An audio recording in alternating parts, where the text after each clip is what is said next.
Meu Colofé a todos. Hoje nós vamos falar da Umbanda. A Umbanda. A gente ouve falar muito de Umbanda e a gente fica querendo saber o que é a Umbanda. Umbanda é uma palavra. De onde vem essa palavra Umbanda? Será que é uma palavra cunhada no Brasil? Será que a Umbanda veio de um outro país? De onde veio essa palavra Umbanda?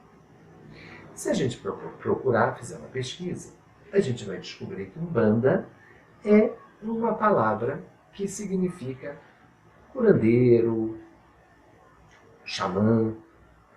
Sempre tem alguma ligação com algum sacerdote. Então, é uma palavra que, se a gente for procurar Umbanda, a gente vai descobrir alguma coisa parecida com isso. E a Umbanda é uma religião afro-brasileira, a gente já sabe disso, assim como o candomblé também, que futuramente a gente falará alguma coisa sobre o candomblé, mas hoje a gente vai falar sobre a Umbanda.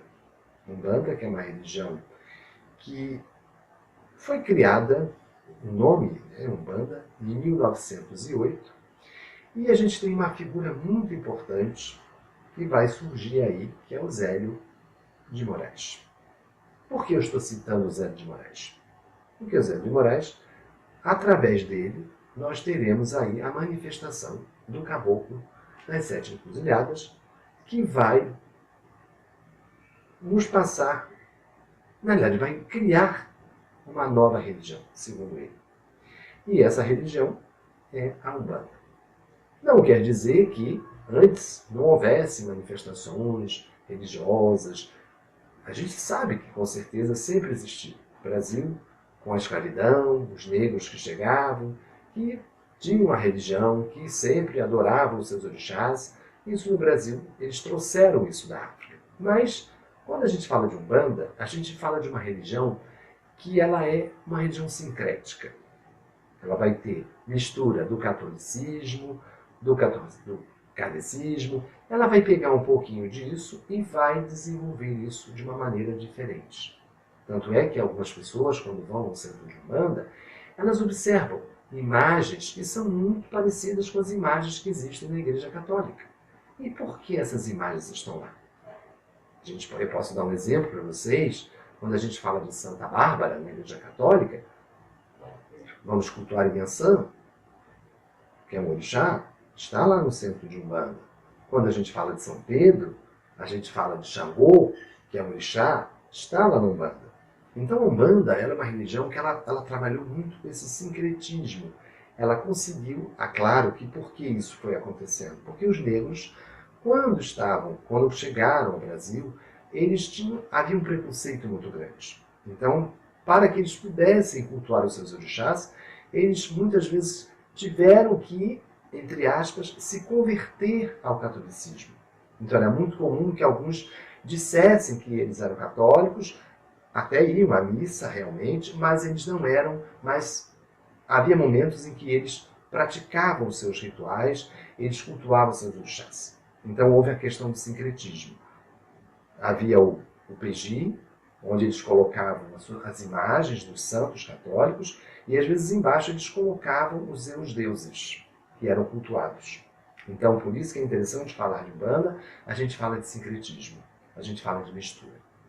E a Umbanda foi uma religião que, quando ela foi criada, ela foi uma religião, e até hoje a gente sabe que ainda acontece um pouco, claro que de maneira bem mais, digamos assim, de uma menor maneira, vamos usar essa palavra hoje. A Umbanda, na realidade, ela era praticada por pessoas que eram pessoas mais humildes, que não tinham um poder aquisitivo tão grande assim. Então a Umbanda começa justamente trabalhando com a humildade, a tolerância. A Umbanda foi aquela religião que recebeu todos, que acolheu todos.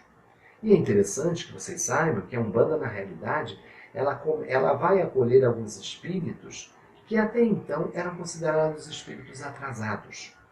Então nós vamos citar, que falaremos depois, dos pretos velhos, dos caboclos, que são essas entidades que nós chamamos de guias na Umbanda, que nos dão orientação, que nos ajudam, que nos aconselham. E essas entidades, elas não eram, na época, elas eram tratadas como espíritos atrasados, espíritos de pessoas que morriam e que voltavam. Então, na realidade, esses espíritos não eram considerados espíritos capazes de dar orientação para ninguém. E a Umbanda, quando ela, justamente com a fundação da Umbanda, lá em 1908, o Caboclo das Sete Encruzilhadas, ele vai exatamente dar a oportunidade para que esses espíritos se manifestem na Umbanda. E eles começam a vir lá em Niterói, se vocês procurarem, vocês vão descobrir, podem fazer uma pesquisa, existe um centro, a tenda Nossa Senhora da Piedade, e nós temos uma história muito interessante, que o Zélio, eu queria contar isso para vocês, que ficou doente, teve um problema muito sério de paralisia, e os médicos não sabiam o que ele tinha. E um belo dia ele acabou sendo chamado para esse mundo espiritual. E ele, quando chegou, teve uma reunião e o caboclo se manifestou. E falou exatamente o que ele queria, que ele estaria fundando uma religião, uma doutrina, e tudo aquilo que hoje se sabe, muita coisa que se sabe da Umbanda começa lá. Então a gente não pode se esquecer que a figura de Zélio é uma figura muito importante. Se vocês procurarem, vocês vão achar muita coisa aí na internet, com certeza. Existe uma biografia interessante, e é interessante que vocês percebam que a Umbanda não é uma religião que eu gostaria de falar com vocês. E a gente pensa na Umbanda, a gente pensa nos escravos. Quando a gente pensa na Umbanda, se a gente fala dos escravos, a gente pensa que a Umbanda é uma religião africana. E não é. A Umbanda, na realidade, é uma religião que ela é tipicamente brasileira. Ela foi criada a partir desse sincretismo. E ela recebeu os elementos, como eu disse a vocês, ela vai receber a contribuição dos ex-escravos, que se tornam os pretos velhos, que nós sabemos disso, os caboclos, que são os nossos índios, que na realidade era quem estava aqui, vocês já sabem, na colonização. Então a Umbanda se torna essa mistura de índios, de negros, ela se torna uma grande miscigenação.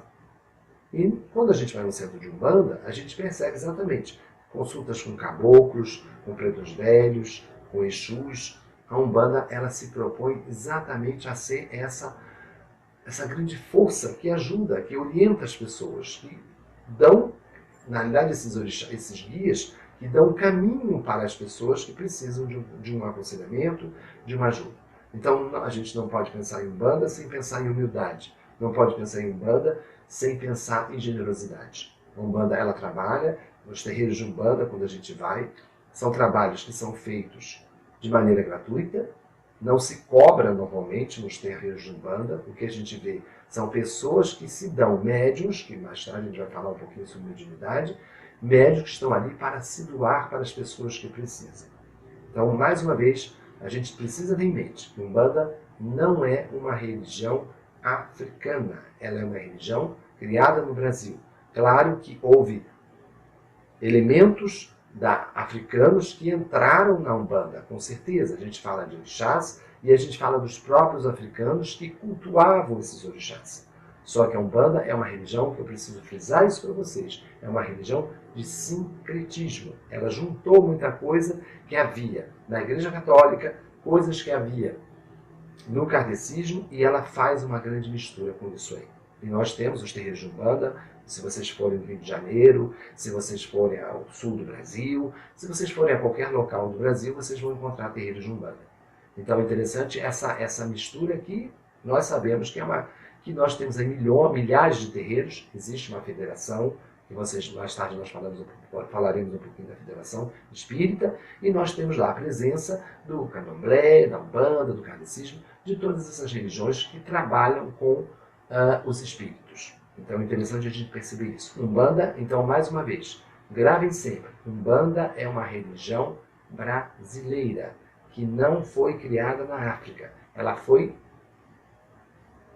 recebeu o elemento africano, mas ela também recebeu o que havia no Brasil, a presença dos índios, a presença dos ex-escravos, escravos que nós sabemos que depois vieram como os pretos velhos, que nós temos aí. Nós falaremos um pouquinho dos velhos, com certeza, de alguns velhos, falaremos dos índios também, dos caboclos. Nós teremos essa oportunidade de conhecer muito sobre esses guias. A Umbanda fala de guias. Ela fala exatamente desses guias que incorporam, e nós falaremos um pouquinho sobre a incorporação, e nos dão ajuda, nos dão consulta, nos dão os passes, que quando a pessoa vai no terreiro de Umbanda, com certeza ela vai receber um passe. Bom, a Umbanda, na realidade, a gente pode dizer, hoje pode-se dizer, que a Umbanda ela começou a receber algumas subdivisões.